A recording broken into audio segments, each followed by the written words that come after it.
High বন্ধুরা, কেমন আছো সবাই? আশা করছি সবাই ভালো আছো। সো আজকে তোমরা দেখছো তোমাদের প্রিয় চ্যানেল Fit.09।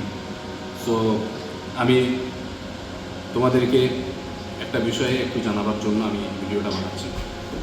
সো বিষয়টা হচ্ছে, আমাকে অনেকে কমেন্ট করেছে যে দাদা আমরা জিম করছি কিন্তু হালকা পাতলা বাড়িতে অনেকে ওয়ার্কআউট করে, তো আমরা কী খাবো আর কী খাবো না তুমি একটু আমাদেরকে জানিয়ে। সো সর্বপ্রথমে আমি তোমাদেরকে বলে দিই যে তোমরা সবসময় বেশি করে পানীয় জল পাবে, ঠিক আছে? দিনে 3.5 থেকে 4 লিটার, ঠিক আছে?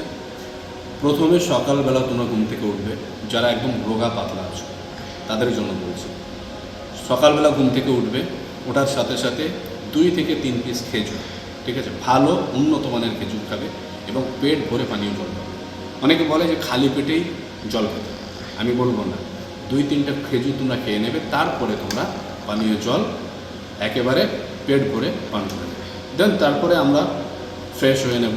যে যার ধর্ম সে পালন করবে, যারা মুসলিম আছে নামাজ পড়বে, যারা হিন্দু আছে তারা একটু পুজো করবে, ঠিক আছে? যে যার ধর্ম পালন করবে।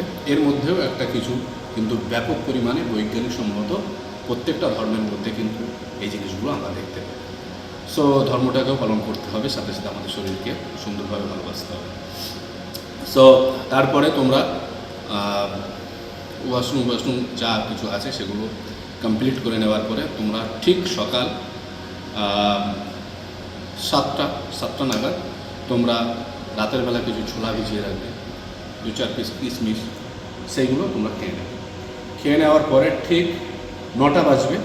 9টা বাজার সাথে সাথে তোমরা ওটস 30 গ্রাম এবং একটা কলা, ওটস 30 গ্রাম একটা কলা খেয়ে 30 মিনিট পরে তোমরা জিমে যাবে।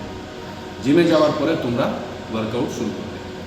তো অনেকে বলে যে খালি পেটে ব্যায়াম করা ভালো। আমি পরিষ্কার করে বলছি, ওয়েট ট্রেনিং যারা করে, ওয়েট লিফটিং যারা করে, তারা যেন কখনও খালি পেটে ব্যায়াম করবে না। জিমে যাওয়ার অত্যন্ত আধ ঘন্টা 20 মিনিট আগে তোমরা ওটস হোক বা যে কোনো একটা ভারী খাবার খাবে, যেমন ব্রাউন ব্রেড হতে পারে, পিনাট বাটার দিয়ে খেতে পারো, কিংবা মুসলি খেতে পারো, কিংবা ওটস। তারপরে তোমরা তার সাথে একটা কলা খাওয়ার পরে তোমরা ওয়ার্কআউট শুরু করলে মোটামুটি 1.5 ঘন্টার মধ্যে তোমরা ওয়ার্কআউট কমপ্লিট করে নেবে। কমপ্লিট করে নেওয়ার সাথে সাথে তোমরা একটা ভারী মানে হাই প্রোটিন জাতীয়, সব থেকে বড় বেস্ট হয় তোমরা যদি এগ সোর্স থাকে না, তাহলে তোমরা সেই জায়গাটায় 3 পিস ডিম নেবে। একটা ডিমে কুসুম শুধু খেয়ে নেবে, বাকি 2টো ডিম তোমরা কুসুমটাকে বাদ দিয়ে শুধুমাত্র এগ হোয়াইটটা খাবে। হয়ে গেল। দেন তারপরে 12টা মতো বাজবে। 12টা বাজলে তারপরে তোমরা একটা স্যালাড নিতে পারো, ফ্রুট স্যালাড, যে কোনো ফ্রুট। তো তারপরে তোমরা মোটামুটি স্নান করে নেবে, তারপরে যে যা ধর্ম পালন করবে। তারপরে তোমরা ঠিক 2টো বাজবে, তারপরে তোমার লাঞ্চ ব্রেক। লাঞ্চ ব্রেকে তোমরা চেষ্টা করবে ভাতটা কম খেয়ে সবজিগুলো বেশি খাওয়া, ঠিক আছে? চিকেন হলে চিকেন তো ভালোই হলো, মাছ হলে মাছ ভালোই হলো। তো ব্যাস হয়ে গেল। দেন তারপরে তোমরা আধ ঘন্টা 20 মিনিট পরে তোমরা বিছানায় 1 ঘন্টার জন্য স্লিপ নেবে। এই 1 ঘন্টা ঘুমটাও কিন্তু যারা রোগা পাতলা আছে তাদের জন্য ওয়ার্কআউটের মধ্যেই পড়ে 1 ঘন্টা দুপুরবেলার ঘুম, ঠিক আছে? ঘুম হয়ে গেল। ঘুম থেকে ওঠার পরে তোমরা ফ্রেশ হয়ে একটু পানীয় জল পান করে নিলে, নেওয়ার পরে তারপরে তোমরা 1 পিস মৌসম্বি লেবু এবং 1 পিস পেয়ারা খেয়ে নিলে।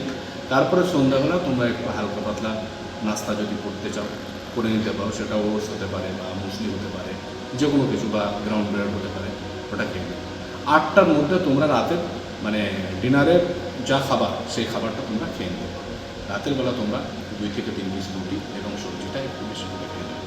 দেন এটা হলো একদম নর্মাল বেসিক যারা ওয়ার্কআউট শুরু করছে তাদের জন্য এই ডায়েটটাকে তোমরা 2 থেকে 3 মাস ফলো করার পরে তোমরা দেখবে আস্তে আস্তে তোমাদের মাসেল গ্রো হচ্ছে, তোমাদের বডির স্ট্যামিনা বাড়ছে, তোমরা আস্তে আস্তে ওয়ার্কআউটগুলো ঠিকঠাকভাবে করতে পারছো। তো তারপরে 3 মাস পরে আবার কোন ধরনের তোমাদের ডায়েট হবে সেটা আমি আবার নেক্সট কোনো ভিডিও তোমাদেরকে জানাবো। সো থ্যাংক ইউ, দেখা হচ্ছে পরে।